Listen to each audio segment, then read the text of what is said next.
Bismillahirrahmanirrahim. Assalamualaikum warahmatullahi wabarakatuh. Alhamdulillah rabbil alamin. Wassalatu wassalamu ala sayyidina Muhammadin wa ala alihi wa ashabihi ajma'in. Amma ba'd. Saya Muhammad Al-Farizi Yusuf, mahasiswa semester 2 pada prodi Ilmu Al-Quran dan Tafsir di Universitas Ibnu Khaldun Bogor. Di video kali ini insyaallah saya akan sedikit membahas mengenai materi daripada mata kuliah studi teks mustalah hadis, yang mana video ini dibuat yaitu untuk memenuhi tugas ujian akhir semester mata kuliah studi teks mustalah hadis yang diampu oleh Bapak dosen Dr. Kiai Haji Ahmad Alim LC.MA.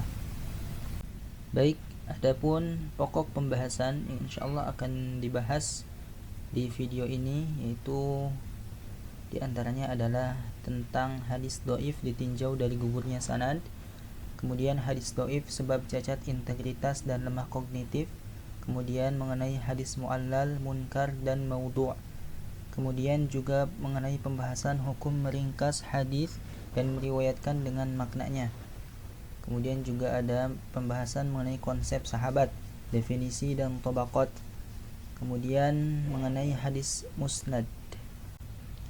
Kemudian ada hadis musalsal dan contohnya.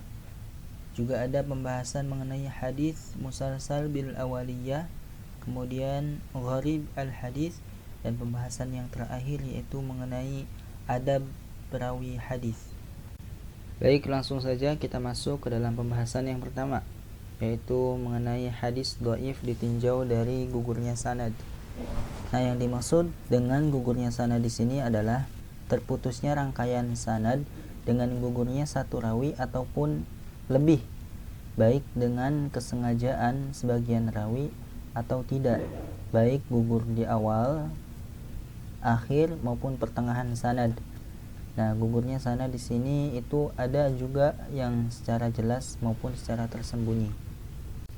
Nah, adapun gugur secara jelas yaitu gugur macam ini hanya diketahui dengan tidak bertemunya seorang rawi dengan gurunya, atau hidup satu zaman akan tetapi belum pernah bertemu, kecuali hanya riwayat melalui ijazah atau wijadah.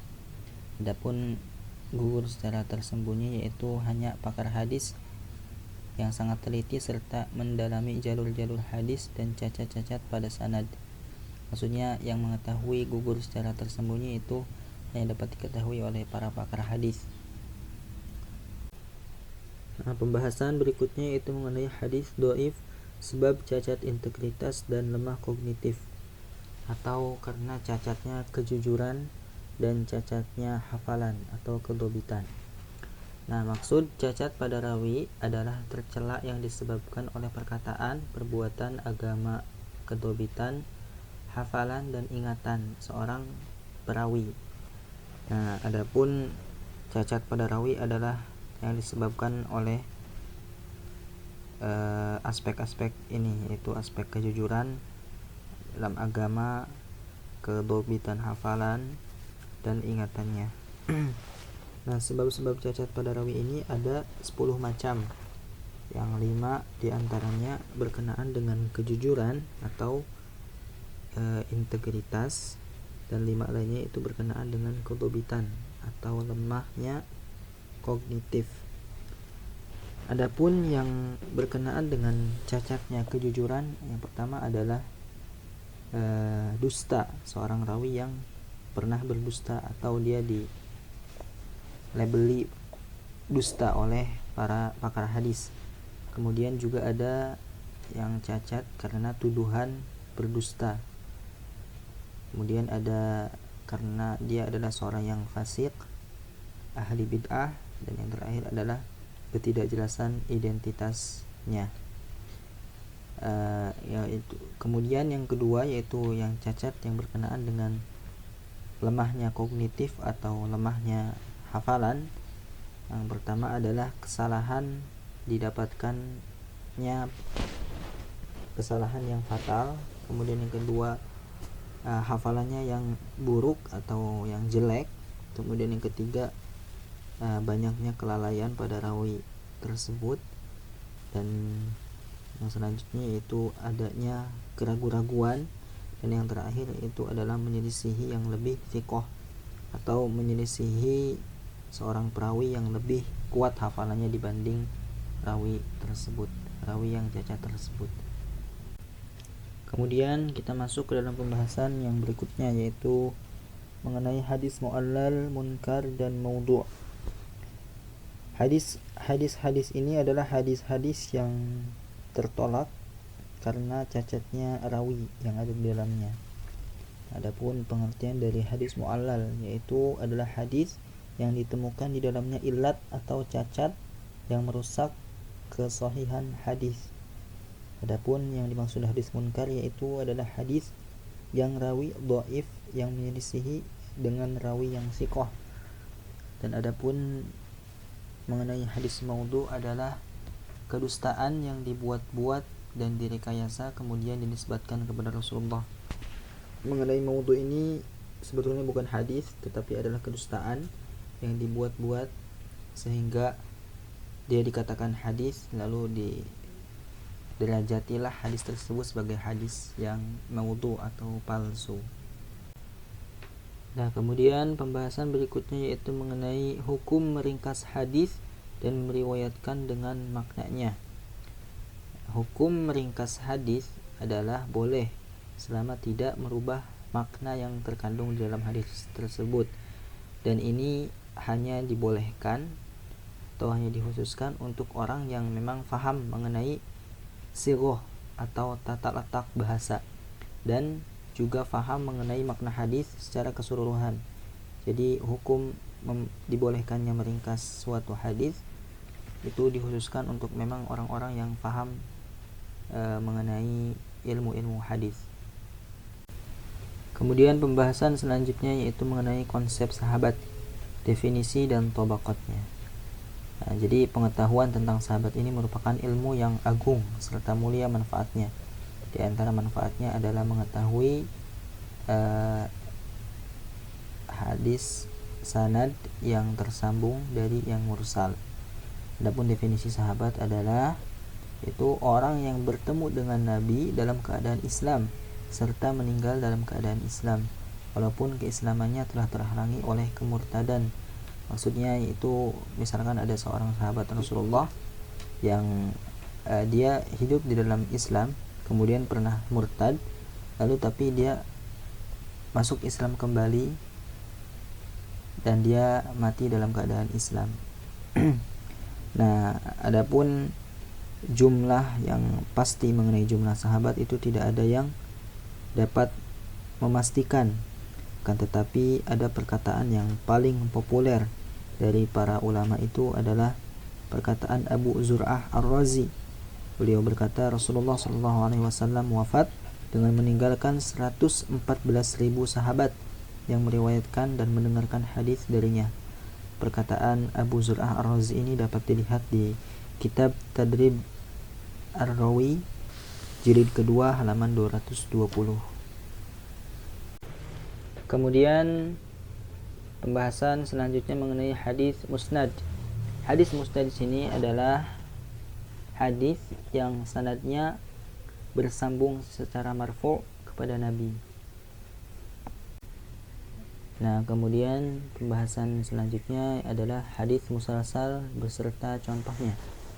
Hadis musalsal adalah hadis yang kesinambungan rawi-rawi sebuah sanadnya dengan suatu sifat atau keadaan terkadang terjadi pada perawinya dan terkadang pada jalur periwatannya.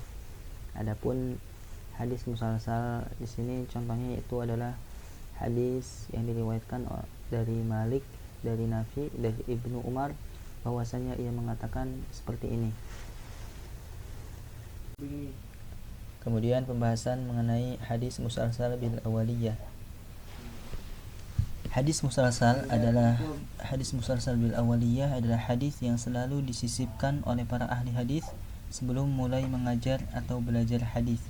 Hal itu ditradisikan hingga para murid-murid di bawahnya.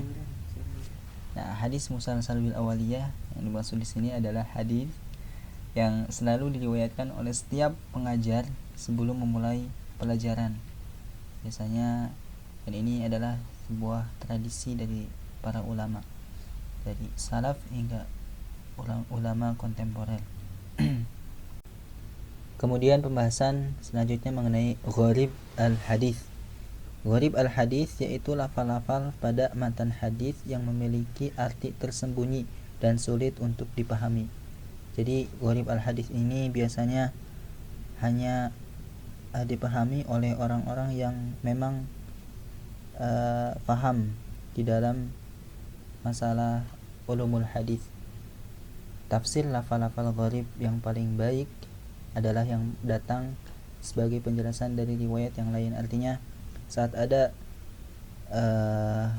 matan yang gharib itu disebut gharib al-hadis, tafsirnya yaitu biasanya yang paling baik. Di sini dikatakan yang paling baik adalah mengambil dari penjelasan dari riwayat yang lain. Kemudian pembahasan yang selanjutnya adalah mengenai adab-adab perawi hadis. Ya, di antara adab-adabnya yaitu yang pertama, meluruskan niat, membersihkan hati dari tujuan-tujuan dunia. Kemudian yang kedua, tidak mengajarkan hadis saat kehadiran orang lebih utama darinya. Jika ada orang yang lebih faham, yang lebih utama, yang lebih pakar, maka sehendaknya seorang perawi hadis itu tidak mengajarkan hadis kepada orang lain, yaitu untuk tujuan memuliakan atau menghormati orang yang lebih utama darinya. Kemudian yang ketiga meminta kepada Allah taufik, ketepatan, kemudahan serta pertolongan dari Allah Subhanahu wa taala. Selanjutnya yaitu menfokuskan seluruh pikirannya untuk hadis. Kelima, agar memuliakan gurunya dan siapa saja yang ia dengarkan hadis darinya, karena sejatinya siapapun orang yang pernah mengajarkan satu ilmu saja kepada kita, maka dia sudah pantas untuk mendapatkan gelar sebagai guru dalam kehidupan kita. Yang terakhir adalah tidak mencukupkan dengan mendengarkan dan menulis hadis saja tanpa mempelajari dan mengamalkannya. Maka sangat penting bagi seorang perawi hadis atau orang-orang yang belajar mengenai ulumul hadis tidak hanya mencukupkan mempelajarinya saja, tetapi hendaknya juga mengamalkan dalam kehidupan sehari-hari. Alhamdulillah, selesai sudah pembahasan kita mengenai sedikit materi dari ulumul hadis. Semoga apa yang telah kita dengarkan dapat bermanfaat bagi kita semua. Saya pribadi memohon maaf kepada seluruh pendengar dan penonton sekalian jika ada kesalahan dan kekurangan pada video kali ini. Dan saya sangat mengharapkan kritik dan juga saran serta masukan dari penonton dan pendengar sekalian. Sekian dari saya. Wassalamualaikum warahmatullahi wabarakatuh.